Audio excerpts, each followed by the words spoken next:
Em nome de Jesus, nós te pedimos, ó Senhor Deus, ó Senhor Deus, escutas quando eu clamo,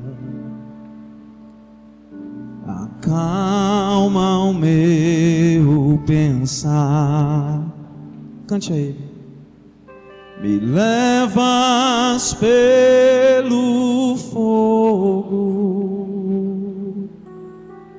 curando todo o meu ser. Confio em Ti, confio em Ti. Creio que Tu és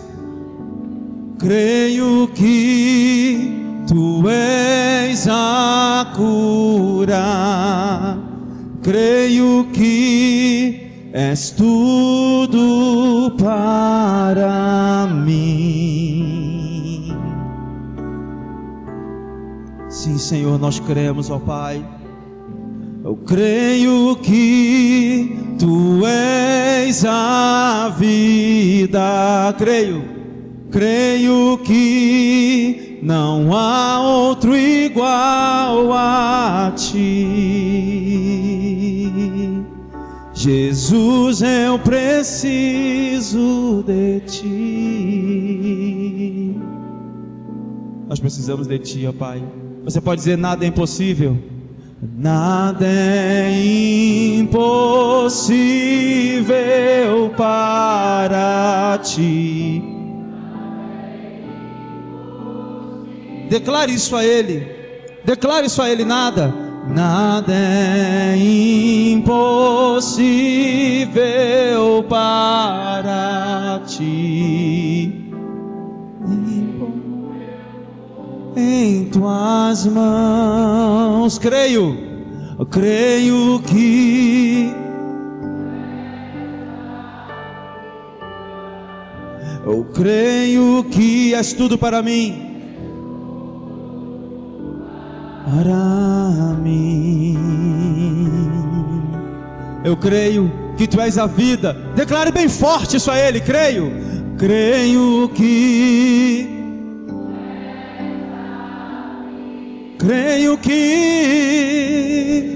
sim, eu creio a Ti. Jesus, eu preciso de Ti. Senhor, Tu és a cura. Precisamos de Ti. Nós cremos, ó Senhor Deus, que Tu és a vida, que tudo está em Tuas mãos. Nós precisamos de Ti. Ó Espírito Santo, vem sobre nós, manifesta a Tua graça, o Teu poder, a atmosfera de adoração em nosso meio. Sim, Santo Espírito, assim nós te pedimos, ó Pai, assim nós te pedimos em nome de Jesus. Aleluia. Você pode aplaudir o Senhor. Aleluia. Amém. Amados, nós estamos dentro dessa campanha chamada 40 Dias com Propósitos, Encontros com Jesus, Princípios do Evangelho Genuíno. E hoje nós vamos ver quando somos chamados da morte para a vida. O Senhor nos chamou da morte para a vida.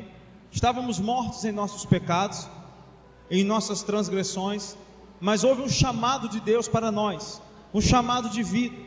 A vontade do Senhor é que haja vida no seu casamento, vida na sua família, vida no seu trabalho, no seu emprego, vida na sua vida, nas emoções, e não que você viva apenas existindo, como quem anda para um lado e para o outro sem direção. Nós vamos ver algumas coisas hoje, quando esse encontro acontece, quando somos chamados da morte para a vida. Nós vamos estudar aqui a ressurreição de Lázaro, e eu gostaria que vocês prestassem bastante atenção, porque é um culto profético. Nós vamos ter um momento de libertação muito grande em alguns conceitos.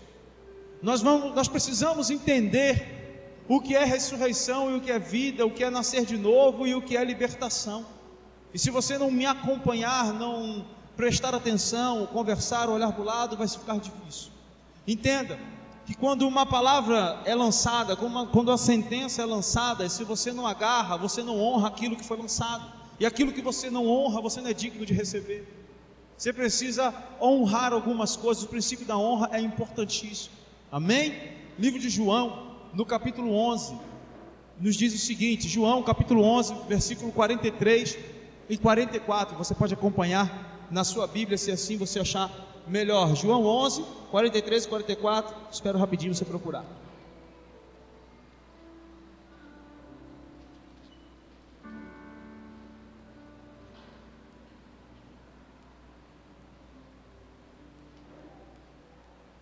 Já apertou no REC, no pequenininho, né? Diz o seguinte: depois de dizer isso, Jesus bradou em alta voz: Lázaro, venha para fora.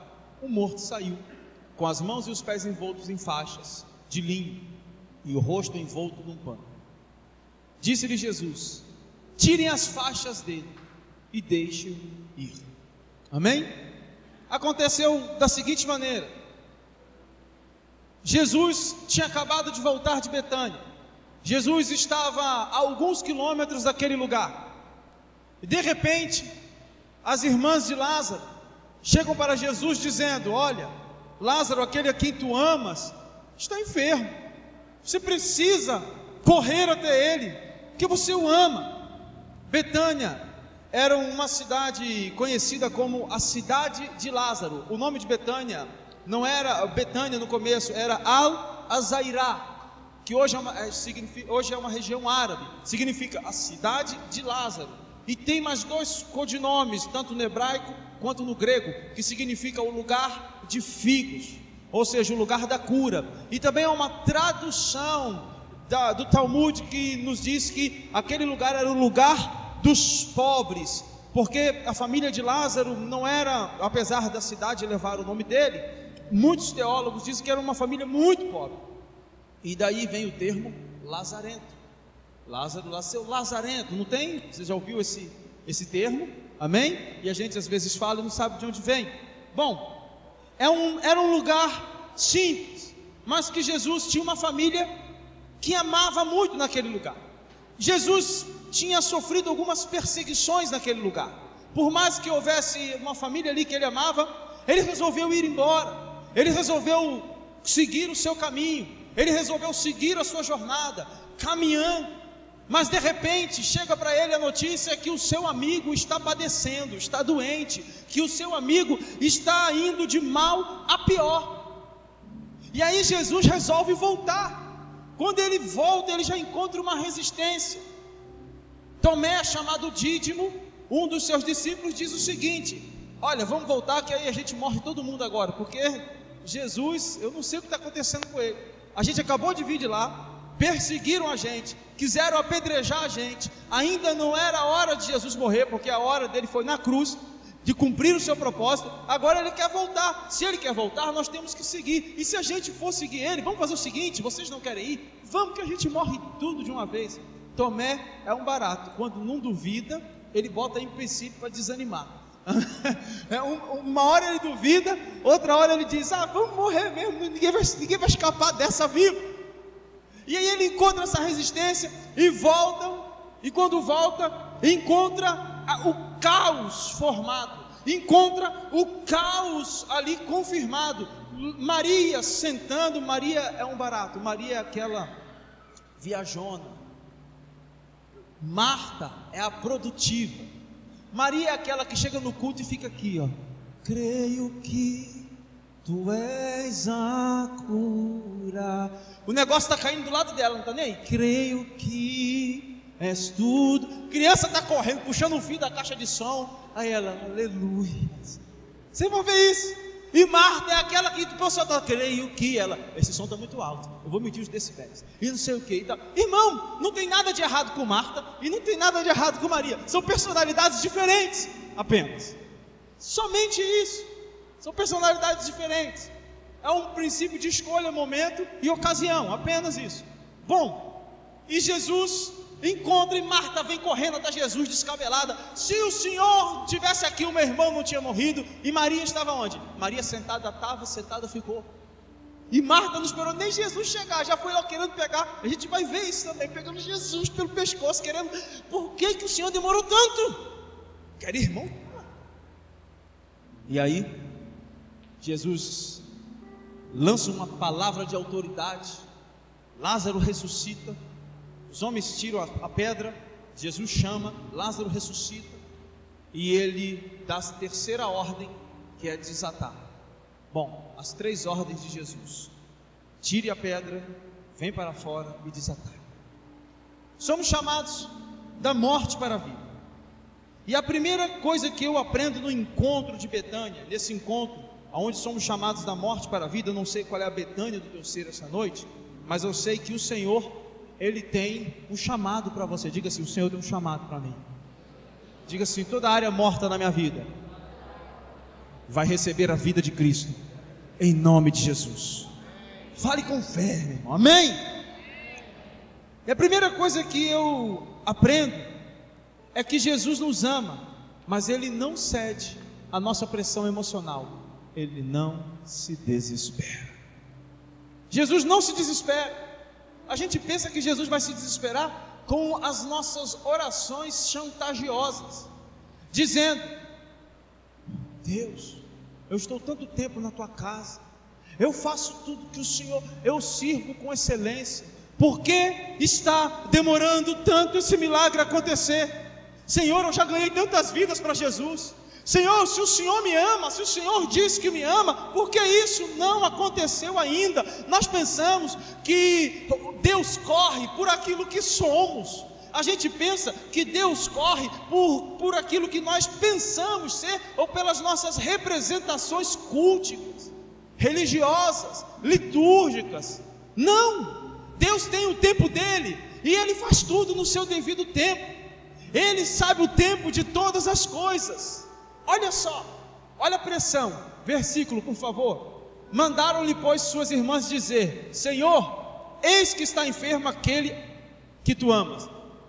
Olha só, mandaram as suas irmãs dizer: Senhor, não é qualquer um não, é quem tu amas. Você entende a pressão em cima de Jesus? Se você ama mesmo, você vai correr para lá e fazer o milagre agora. Porque o Senhor não sai lá de casa, o Senhor come lá em casa, o Senhor vai. Agora que nós estamos precisando mais do Senhor, o Senhor não pega um Jerico Turbo, um Jeg Turbo 2.0, sei lá, bota um jatinho nesse pé, corre, deixa esses discípulos para trás, porque nós estamos precisando do Senhor. Agora, olha a resposta de Jesus, o dono do tempo. Jesus, ouvindo isso, disse: essa enfermidade não é para a morte, mas para a glória de Deus, para que o Filho de Deus seja glorificado por ela. Ora, Jesus amava Marta e a sua irmã e a Lázaro. Sabe o que ele está dizendo?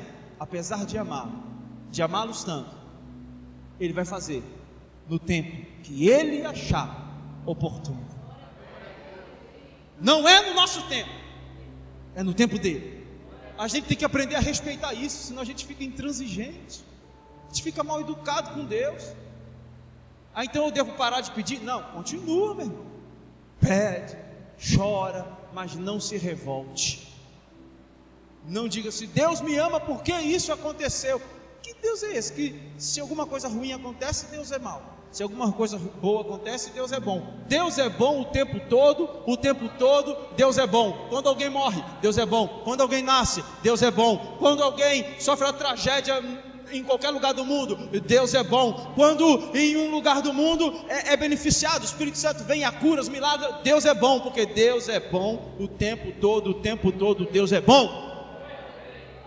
Vindo bênção, vindo coisa que você gosta ou coisa que você não gosta, Deus é bom o tempo todo Deus é bom. Não murmura, não murmura.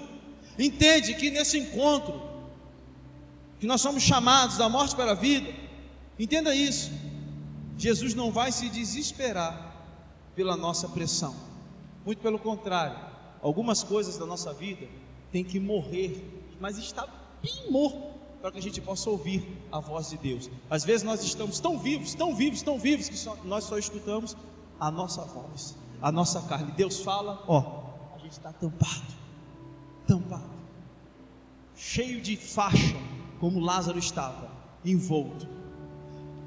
Outra coisa que eu aprendo, a segunda coisa que eu aprendo, é que Jesus nunca chega atrasado, e Ele chega no momento certo. No versículo 15 diz o seguinte: eu folgo por amor de vós, de que lá eu não estivesse, para que acrediteis, mas vamos ter com Ele. O que Ele estava dizendo? Eu me alegro, por causa de vocês eu não vou nesse momento, porque eu quero que vocês acreditem no milagre. Deixa eu traduzir esse versículo aqui para você. Vamos entrar dentro do contexto histórico judaico. Dentro do judaísmo não é o judeu, mas aqueles que praticam o judaísmo. Dentro do judaísmo há um pensamento em que quando a pessoa morre, o espírito da pessoa fica 3 dias em volta do corpo, e durante 3 dias o espírito está ali do lado do defunto. Ao 4º dia, o espírito vai ao Sheol, aonde fica o seio de Abraão, que é o paraíso. E Jesus, ele não demorou 2 dias para chegar. Jesus não demorou 1 dia, Jesus não demorou 3, Jesus demorou 4 dias. Ele está dizendo: se eu for devagar, se eu for rápido e fizer o milagre, vão dizer, ele não morreu, o espírito estava perto do corpo e Deus resolveu mandá-lo de volta. Você lembra da semana passada? Jesus curou o cego, e qual foi a proposta que os escribas falaram? Não fala que foi Jesus que te curou, dá essa glória para Deus. Deus cura, agora esse Jesus é pecador. Aí o cego disse: se é pecador, não sei, eu sei que eu era cego, agora eu vejo. Vai conversar para lá, eu vou dar testemunho de Cristo na minha vida.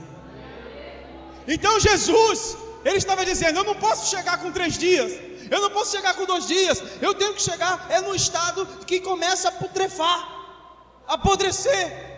É nesse estado, porque senão eles vão atribuir a glória a qualquer outra coisa, a qualquer outro ser, a qualquer outra divindade. Mas eu sou o dono da vida, eu sou aquele que dou a ordem para a morte, sai, e a morte sai. Eu sou aquele que chamo e o morto ressuscita. Eu que toco nos olhos do cego e ele vem. Irmão, preste atenção, aonde a medicina não consegue tocar, aonde o bisturi do médico não corta, aonde o telescópio, o microscópio mais famoso não consegue chegar, aonde a ciência pode ir até as subpartículas das moléculas atômicas, Deus vai além, Deus enxerga, Deus, ele é aquele que ressuscita, meu irmão, ele vai além da medicina. Tem até uma música antiga, acho que na época que a gente se converteu, né? Muito antiga. Ele vai além da medicina. Quem já viu falar? Ele vai além da medicina, quando ele estende a sua mão. Quando não se tem saída, quando já se perde a vida, ele tem a solução. Aí tem uma parte: mas foi ele quem apareceu depois de 4 dias que Lázaro morreu. Naquela tumba fria já não existia uma esperança, uma solução. Foi ele mesmo que falou, e ele é a vida e a ressurreição. Quando ele disse: Lázaro, sai para fora, com aquela multidão. Aí entra o refrão: ele vai além da medicina. Quando ele estende a sua mão,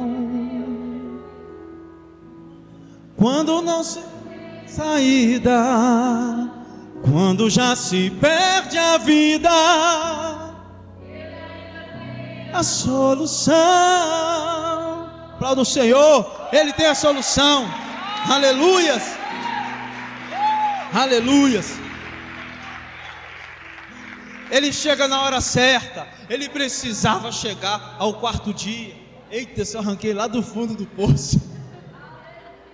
no poço de Jacó, da mulher samaritana, glória a Deus, no poço de Jeová.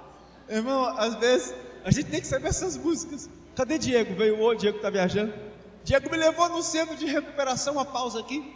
E aí no final, aí lá veio um rapaz, uns 13 anos, internado. Aí ele diz assim: o leão de Judá. Aí eu falei: Jesus. Ele: não, o leão de Judá. Ele: é Jesus. Ele: não, tem que cantar. Eu estava acabando. Eu falei: como é que é essa música? Aí ele começou a cantar. E foi uma música das músicas que eu mais cantei no princípio da conversão. E aí foi uma vez que eu sabia cantar. E foi muito bom estar com os príncipes do Senhor que estão internados numa casa de recuperação. E que de vez em quando eu pretendo ir mais vezes, mas o Diego toda semana está lá, representando o reino de Deus. Então entenda que ele vem no momento certo, não é no seu momento. A terceira coisa que eu aprendo é que quando Jesus lhe falar acerca do seu propósito, ou do propósito dele em sua vida, a primeira coisa que você vai enfrentar será a resistência. Preste atenção. Quando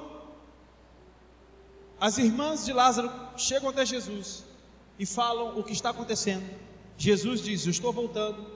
O que ele encontrou não foi incentivo, o que ele encontrou foi resistência. Entenda que a resistência vai acontecer na sua vida. Tem resistência dentro da sua casa. Às vezes você não está muito bem com a esposa e você quer ir no culto com ela, e aí ela bota aquele bico. Então você não está muito bem com o seu marido e você quer ir ao culto com ele. Há uma resistência. Por quê? Porque aqui é um lugar onde os propósitos estão destravados. Às vezes você tem um grupo de amigos, e esses amigos te paparicam, você se dá bem com eles, mas quando você começa a falar de Jesus, quando você começa a dizer que encontrou um lugar de amor, um lugar de cura, um lugar de restauração, um lugar de salvação, todo mundo corre e dizendo: agora só quer ser o santo, antes fazia tudo errado, agora só quer pagar de bom, quer ser melhor do que todo mundo. É ou não é assim?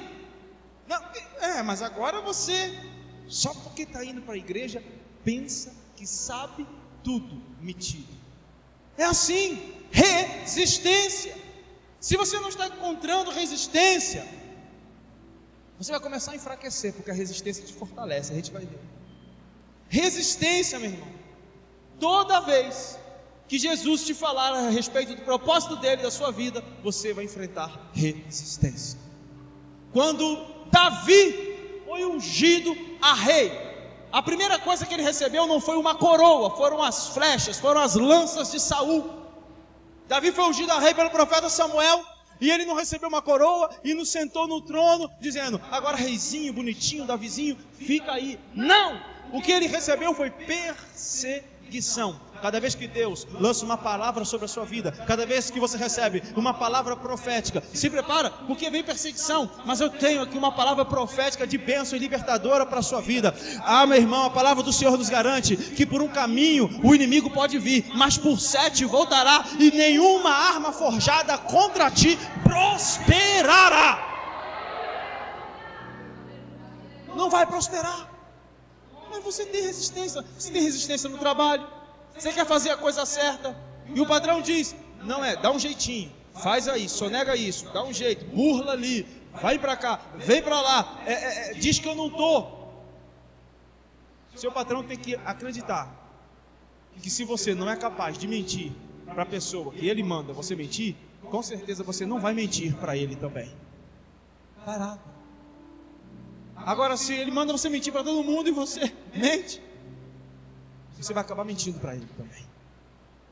Ele não sabe que ele está criando algo ruim dentro da empresa dele. Mas eu dou glória a Deus pelos filhos de Deus que estão se levantando com o caráter do reino para manifestar a glória de Deus aonde eles estão, em qualquer lugar aonde eles estiverem. Mas vai ter resistência. Tem resistência no seu trabalho, meu irmão. Vai ter resistência. Aprenda algumas coisas a respeito da resistência. Pode voltar, por favor.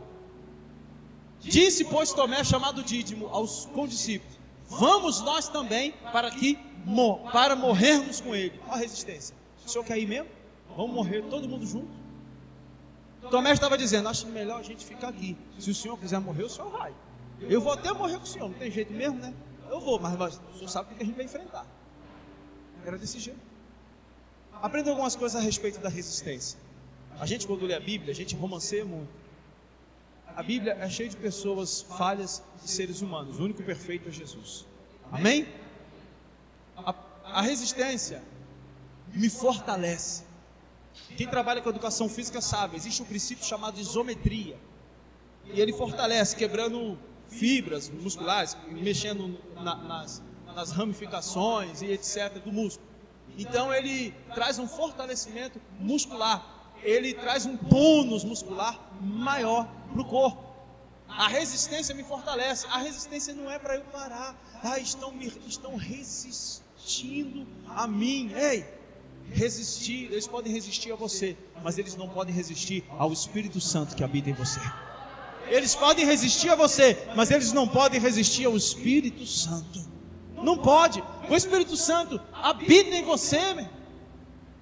Ele é o libertador, o consolador. A pessoa pode te olhar, a pessoa pode não ir com a tua cara, ela pode não gostar de você, mas quando você fala, cheio do poder de Deus, cheio do amor do Espírito Santo, o coração começa a amolecer, começa a derreter, porque é como cera, meu irmão, dentro do forno, começa a derreter, o fogo do Espírito começa a derreter aquele coração. Entenda, a resistência me fortalece. A resistência é uma bússola indicadora do meu propósito de vida. Se eu estou indo e estou enfrentando resistência, é porque eu estou no lugar certo. Nada cai do céu a não ser a chuva, e ainda assim a palavra do Senhor diz que ela volta para o céu cumprindo o seu propósito. Nada vem fácil. Nenhum homem de Deus é forjado na Disneylândia do Evangelho. Não, Elias foi para Querite, foi para o deserto. Jesus foi batizado. A primeira coisa que ele enfrentou não foi, a primeira coisa que ele recebeu não foram os discípulos botando ele no colo dizendo, é o nosso Messias. Não, quando ele se batizou, foi para o deserto, 40 dias, sem beber e sem comer. As coisas não são fáceis, nada na vida é fácil. Quem acostuma com coisas fáceis, meu irmão, quando ganha, não dá valor. Não dá. Entende? Nada na vida é fácil. A resistência é uma bússola indicadora do meu propósito de vida. Se tem resistência, eu estou no norte, eu estou indo para o caminho certo. Amém? Ei, você já viu no aeroporto aquela biruta que fica no final do aeroporto, que fica balançando? Se a biruta está para o norte, o avião decola para onde? Para o sul. Se a biruta está para o sul, o avião decola para o norte. O avião decola contra o vento. Toda resistência é para te levar no lugar mais alto. Recebe essa palavra aí, meu irmão. Toda resistência é para te levar em um lugar mais alto. Irmão, deixa eu falar uma coisa para você. Para tudo, a revelação do alto. Obrigado, Senhor. Entenda.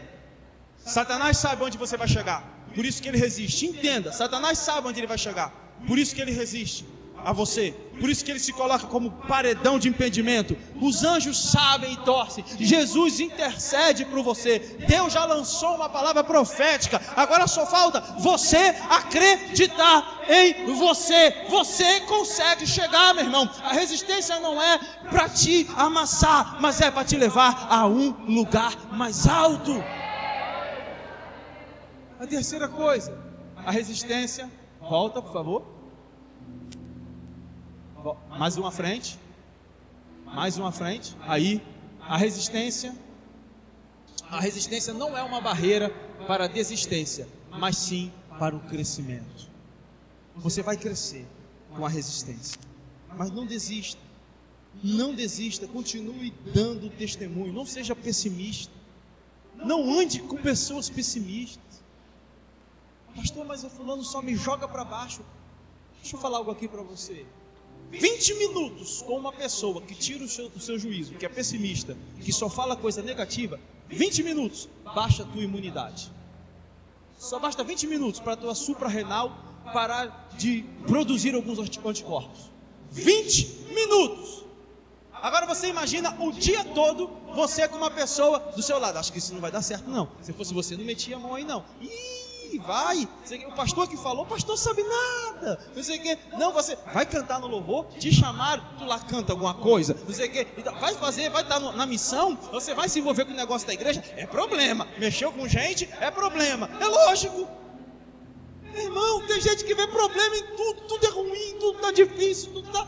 meu irmão, começa como aquela velhinha, eu já falei 1000 vezes aqui, seja otimista. A velhinha não falava, a velhinha só olhava para tudo e diz, tá bom, tá maravilhoso, aquele diácono ali, é um homem de Deus, e aquele presbítero ali, ele é meio sisudo, ele é meio sério, não, ele é íntegro, e ela só via coisa boa, e os jovens disseram o seguinte, essa velha tem que falar mal de alguém, essa mulher só fala mal, só fala bem dos outros. Os jovens, né, jovens bem radicais disseram assim, olha, o que a senhora me diz de Satanás? Ela diz, Satanás é uma bênção, muito perseverante, não desiste nunca. Entenda, não falava mal de ninguém. Ela que estava certa. Ela via qualidade em tudo. Agora a gente pega e só quer ver defeito. Pode ter defeito. Se você olhar para o seu filho, para o seu marido, para a sua esposa, para o seu patrão, para o seu tio, para o seu pai, para a sua mãe, procurando defeitos, vou te dizer, você não vai encontrar 1, 2, 3, você vai encontrar uns 1000. E se eu pedir para você colocar no papel defeito, você vai colocar rapidinho um monte. Agora bota as qualidades. Aí você fica pensando, ele é engraçado, ela é tão trabalhadora. A gente fica nesses adjetivos subjetivos, eficaz, ela é tão eficaz. Esses adjetivos subjetivos. É difícil. Por quê? Porque o nosso olhar é crítico. É crítico. A pessoa pessimista, meu irmão, ou você levanta o astral, ou você fica para trás. Porque o meu negócio é o seguinte, é para o alto e avante. Amém? Glória a Deus. Aleluia. Quarto, penúltimo. Eu entendo que nesse chamado da morte para a vida, eu aprendo que o desespero é uma característica de um questionador racional, enquanto a calma e tranquilidade é uma característica de um adorador incondicional. Preste atenção. Ouvindo, pois, Marta, que Jesus vinha, saiu-lhe ao encontro. Olha, nem esperou. Marta nem esperou Jesus chegar, saiu ao encontro. Maria, porém, ficou sentada em casa. Disse, pois, Marta a Jesus, Senhor, se tu tivesses aqui, meu irmão não teria morrido. Agora, viaja comigo, entenda. Você já viu alguém no velório? Imagina alguém no velório em que o filho, o marido, ou o irmão, ou a esposa estava doente.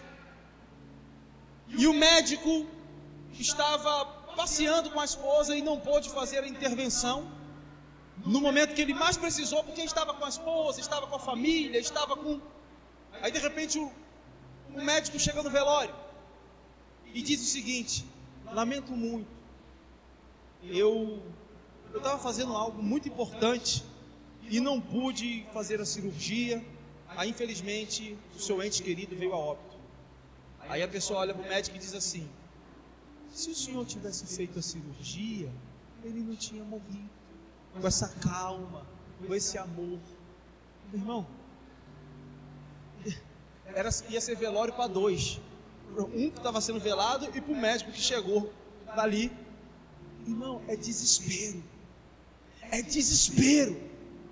O desespero de Marta, pode voltar. Voltar, não isso. O desespero de Marta era grande. O meu irmão morreu, ela saiu correndo para ter... Rapaz, por que o senhor não veio logo? Eu imagino Marta sentada dizendo, ele está vindo, agora eu pego ele pelos cabelos. Que Jesus cabeludo, né? Eu imagino, vou pegar esse cabeludinho aí, vou puxar, vem aqui. Eu imagino Marta, eles eram íntimos, meu irmão. Eu vou esganar, porque meu irmão morreu. É desespero. Meu irmão está morto. Se o senhor tivesse vindo antes, se você tivesse vindo antes, o meu irmão não tinha morrido. Para ficar aqui em casa, para bater papo, para jogar a conversa fora, o senhor estava sempre aqui. Agora, quando a gente mais precisou do senhor, o senhor não veio. E às vezes, a gente está assim: Jesus, o Senhor não está chegando. Jesus, por que o Senhor não vem? Jesus, estou precisando tanto. Por que as coisas não acontecem? Por que as coisas não acontecem? E a gente começa: tudo que o Senhor pediu para fazer, eu fiz. E por que não está acontecendo nada? O desespero começa a querer tomar conta da nossa vida. O desespero começa a querer tomar conta do nosso ser. E a gente começa a perder a sanidade, a espiritualidade. Entenda que o desespero é uma característica de um questionador racional, enquanto a calma e a tranquilidade é uma característica de um adorador incondicional. Preste atenção, vá para o versículo. O versículo diz o seguinte: não, volta, pode voltar. Olha o que acontece. Marta sai correndo, Maria, porém, ficou sentada em casa. Maria ficou sentada em casa. Maria estava em casa tranquila. Por quê? Porque Maria confia. Um adorador confia.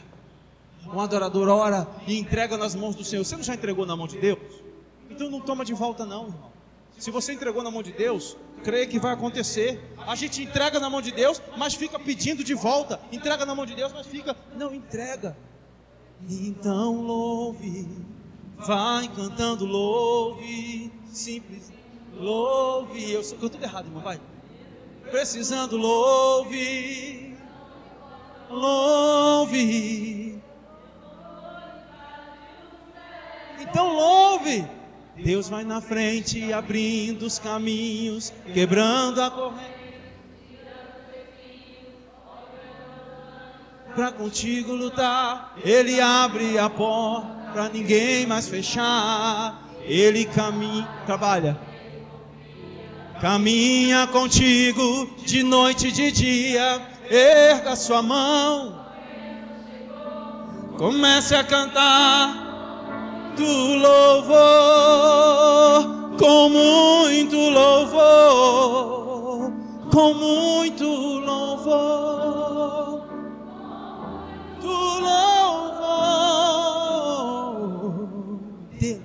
Entenda, é com muito louvor. Louve, entregue e descanse.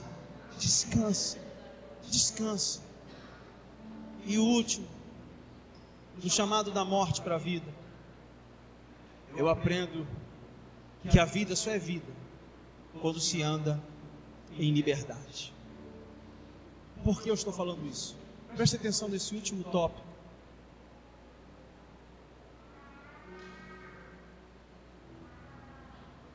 A vida só é vida quando se anda em liberdade. Passa o slide. E tendo dito isto, clamou em grande voz: Lázaro, sai para fora. E o defunto saiu, tendo as mãos e os pés ligados com faixa, e o seu rosto envolto num lenço. Disse-lhe Jesus: desligai e deixai-o ir. A ressurreição vem quando Jesus convida Lázaro a sair do seu sepulcro, mas o milagre ainda não estava completo, faltava ainda as ataduras. Lázaro era ressurreto, mas não podia ir para nenhum lugar, estava amarrado. Às vezes, nós já nascemos de novo, mas não somos livres ainda. Nós já nascemos de novo, mas não somos livres ainda. Entenda algo, preste bem atenção aqui, preste bem atenção, não deixa nada roubar a tua atenção. Entenda algo. Não é porque uma pessoa aceitou a Jesus e nasceu de novo que ela é livre. Ela só apenas nasceu de novo. Significa que ela é livre, não. Está salvo, mas ainda vive preso. Quantas pessoas que já aceitaram Jesus e ainda não praticam o perdão? Muitas. Quantas pessoas que aceitaram a Jesus e ainda são rancorosas, ainda julgam muito, ainda têm seus embaraços? Muitas. Quantas pessoas que já aceitaram a Jesus, mas ainda são avarentas, ainda são mesquinhas, ainda são brutais, ainda não agem conforme? Muitas, elas aceitaram a Jesus, Mas o relacionamento que precisa ter com Jesus, que é íntimo, e conhecereis a verdade vos libertará, está falando de relacionamento. E conhecimento é intimidade, é quase que um ato sexual indo para o hebraísmo. É isso que ele está falando. Portanto, eu nasci porque o Espírito entrou em mim através do momento que eu aceitei a Jesus Cristo como Senhor e Salvador da minha vida. Agora eu sou regenerado, nasci de cima, nasci do alto, nasci de novo, mas ainda há um monte de embaraços na minha vida que eu preciso trabalhar. E a igreja, que a gente vai ver isso para frente, é a desembaraçadora dos filhos de Deus. Entenda, Jesus deu uma ordem: tire a pedra, ressuscite. Lázaro, venha para fora. Lázaro ressuscitou, tirou a pedra, os homens tiraram. Agora ele diz: desatai-o, porque por mais que ele esteja ressurreto, ele ainda não podia andar para o propósito que Deus tinha para ele, que Jesus tinha para ele. É por isso que tem gente que nasceu de novo e ainda está paralisado. Vai para a igreja, está paralisado. Está paralisado. O escritor de Hebreus diz: ei, deixai o pecado e o embaraço que tão de perto te rodeia. Ele dicotomiza, ele fala: pecado é uma coisa, embaraço é outra. Entenda isso. Não é pecado, é embaraço. São coisas que estão te impedindo de prosperar. São coisas que estão te impedindo de alcançar o seu propósito em Deus. São coisas que estão te impedindo de atingir aquilo que Deus tem para você. Ainda está embaraçado. Nasceu de novo, mas ainda está todo embaraçado, todo amarrado. E essa noite, essas ataduras vão cair, eu profetizo, em nome de Jesus. Em nome de Jesus. Nesse momento, feche os seus olhos. Eu quero que, por 2 minutinhos, você pense: quais as ataduras que precisam sair da sua vida? Quais as ataduras que precisam ser eliminadas? 2 minutinhos, é você e Deus, é você quem vai dizer.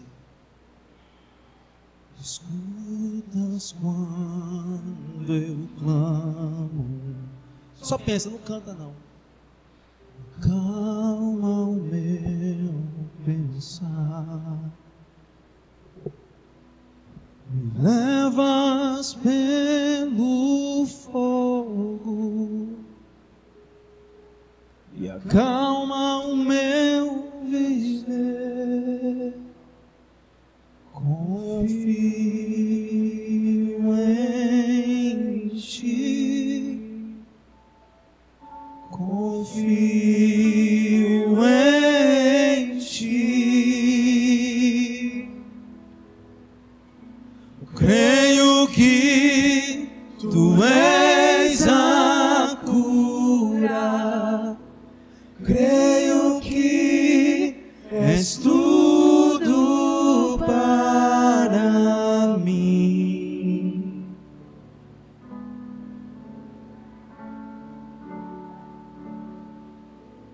Creio que tu és a vida, creio que não há outro igual a ti.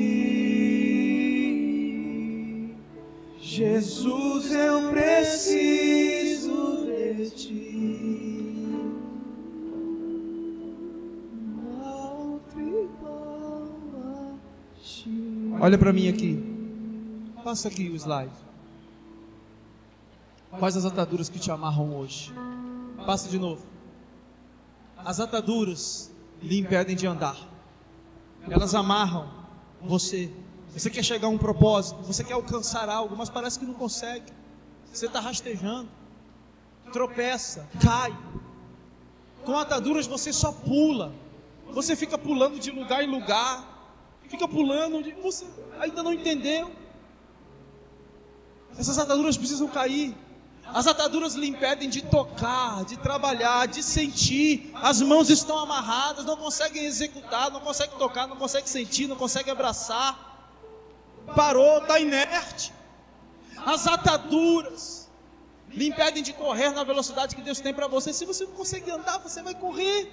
Deus te criou para andar a 200 km por hora. Você tem um potencial. E às vezes a gente fica andando a 60 pensando que vai fundir o motor. Maximize esse potencial. Você não vai fundir o motor. Deus te criou para andar numa velocidade supersônica. Deus te criou. Agora a gente está amarrado. Puxa, é porque eu estou ferido. Fizeram isso comigo, é porque uma vez assim, é porque uma pessoa falou isso comigo, é porque eu estou cheio de atadura, eu estou cheio de mazela, eu estou cheio de questionamentos, eu preciso entender isso, eu preciso entender aquilo. Meu irmão, deixa aqui, vem cá, vamos abraçar você, vamos beijar você, olha, aqui é o lugar do abraço, aqui é o lugar do beijo, da atenção. Não, a gente é meloso aqui, mas as ataduras caem, a gente vai colocando óleo, e as ataduras vão caindo, as ataduras vão caindo, as ataduras vão caindo. É desse jeito, igreja é isso, meu irmão. As ataduras lhe impedem de enxergar. Está com um lenço no rosto, está com a atadura, está enxergando o quê? Não está enxergando nada, está vendo tudo turvo. Vê uma coisa, pensa que é outra. Começa a analisar, a fazer julgamentos precipitados. Por quê? Porque está com lenço, está com atadura. Não consegue enxergar direito, não tem visão, não enxerga nitidamente. E aí fica colocando a mão em um projeto, coloca em outro, e as coisas não vão dando certo. Por quê? Porque não tem objetividade, visão clara e propósito. Nós somos uma igreja com propósitos. Estamos aqui para destravar o seu destino. As ataduras lhe impedem de falar. Como é que vai falar com a boca amarrada? Vai chegar onde a sua voz? Tampado. Não fala claramente. Aí você fala uma coisa, as pessoas entendem outra. Aí vira religioso, porque quer falar algo, mas não consegue explanar aquilo dentro do conceito divino. E aí começa a vir julgamento a seu respeito. As pessoas começam a se afastar, porque não consegue falar aquilo que vem do coração de Deus. A boca está tampada ainda. E as ataduras lhe impedem de ouvir. E as pessoas vão falando, você vai ouvindo, mas não entende. Vai ouvindo, mas não entende. Porque ainda está com ataduras. Mas Jesus deu uma ordem: desatai-o e deixe ele ir. Ou seja, ele só cumpriu o propósito, ele só conseguiu caminhar, ele só teve o seu destino destravado naquilo que Deus tinha, quando as suas ataduras foram tiradas. Quando as ataduras dele foram tiradas. Se coloque de pé. Passa o slide, por favor. Preste atenção. Jesus te ressuscita, mas somente uma igreja. Jesus te ressuscita, mas somente uma igreja, uma comunidade com propósitos, tira as ataduras para que você cumpra o seu destino. Irmão, sabe quando você tira as ataduras?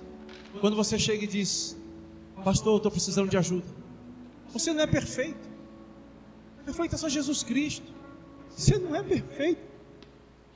Pastor, meu líder de propósito, de comunhão, de adoração, de missão, de discipulado, de serviço, estou precisando de ajuda. Quando você chega para o seu líder de célula, quando você chega para o seu líder de ministério, ore por mim. Essa caixa aqui são pedidos de oração que nós oramos aqui quando estamos aqui. E todas as terças-feiras tem reunião de intercessão. E aqui é um monte de pedido de oração de pessoas que estão precisando de ajuda, que vêm para o culto com propósitos.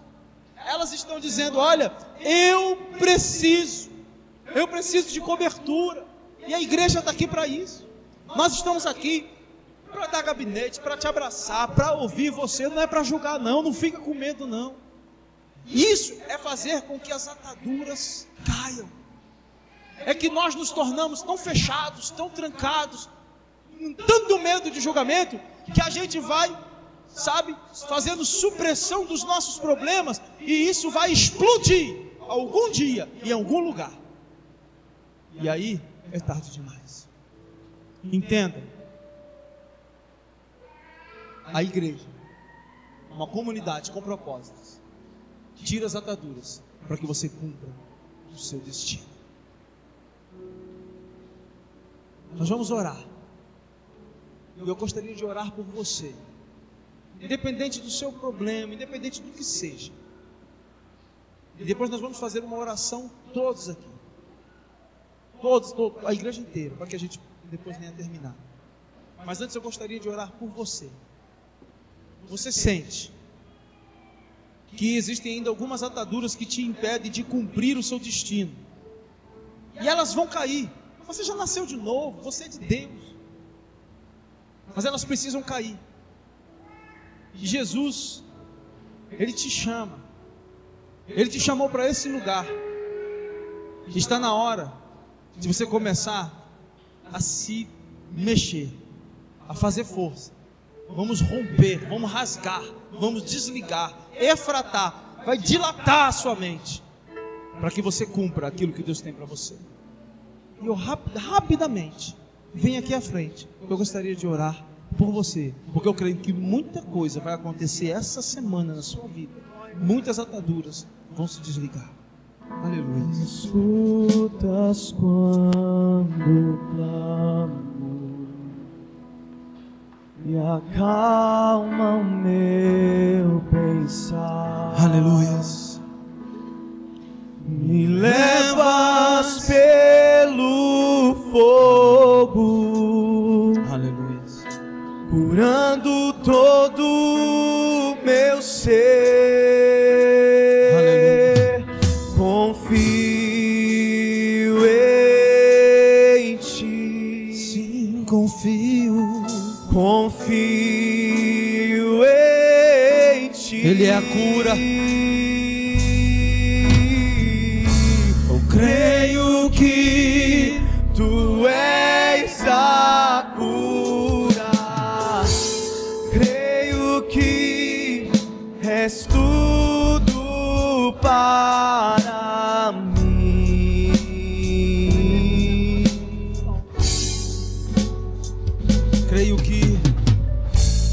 Creio que tu és a vida.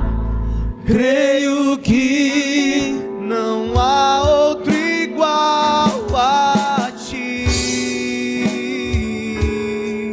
Jesus, eu preciso de ti. Senhor Deus, nós cremos que nada é possível para ti. Nós cremos, ó Senhor Deus, ó Pai, nós cremos, ó Pai, que dentro dos princípios, ó Senhor Deus, que o Senhor estabeleceu neste lugar, eu sei que muitas ataduras vão cair. Senhor, eu não sei o que amarra os pés dos teus servos, os joelhos, os braços, o que tampa os seus ouvidos, que impede eles de enxergar, mas eu creio numa unção de libertação, eu creio em nome de Jesus, num princípio, ó Senhor Deus, de cura, no princípio, ó Senhor Deus, ó Pai, em que o espírito pode ser regenerado, mas a alma precisa ser livre das aflições, das complexidades, dos vícios, de tudo aquilo, ó Senhor Deus, que afasta, que te desagrada, ó Pai, em nome de Jesus, em nome de Jesus, em nome de Jesus. Toca na vida dos teus filhos agora, toca na vida dos teus filhos, toca, nos usa como igreja santa, pura, imaculada, verdadeira, para desatar as ataduras, aquilo que impede os seus filhos de andar. Sim, Senhor, em nome de Jesus, em nome de Jesus.